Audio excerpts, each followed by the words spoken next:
The sun rose like any other morning in the wilderness, but something was off in the air. A strange tension had been brewing quietly among the tents of the Israelites. Whispers, complaints, subtle glances, seeds of rebellion were taking root, and at the center of it all was a man named Korah. Korah wasn't just any Israelite. He was a Levite, a man of status, privilege, and responsibility. He came from the same tribe that God had set apart for holy service. But it wasn't enough. He wasn't satisfied with what God had given him. And that's where it began, not with a sword, but with discontent. He pulled others into his circle, Dathan, Abiram, and On, along with 250 leaders, men of renown, respected by the people. But Korah poisoned their minds with one idea. Moses isn't special. Who made him boss over us? Aren't we all holy? Doesn't God speak to all of us too? And there it was. Pride, masked as equality. Rebellion, dressed in the robe of fairness. They marched together to confront Moses and Aaron, brazen, bold, blinded by their ambition. "You take too much upon yourselves," they shouted. "All the congregation is holy. Why do you exalt yourselves above the assembly of the Lord?" Moses didn't defend himself. He fell face down, not out of weakness, but out of awe and sorrow.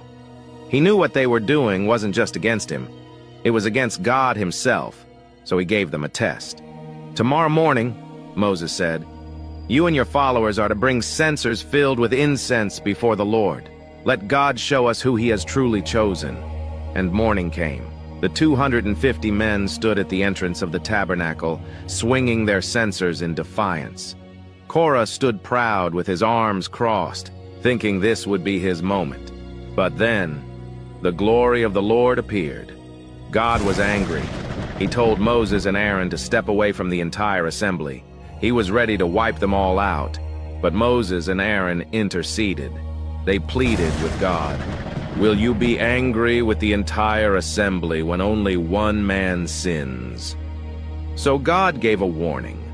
Moses stood up and cried out to the people, his voice shaking with urgency. "Move away from the tents of Korah, Dathan, and Abiram. Don't touch anything that belongs to them, or you'll be swept away in their sin." People backed away. Mothers grabbed their children. Men pulled their livestock. Eyes were wide with fear. Korah and his company stood defiant, mocking, unbothered. And then it happened. The ground split open. It wasn't an earthquake, it was a judgment. The earth opened its mouth and swallowed them alive. Korah, Dathan, Abiram, their families, their tents, everything. And then the earth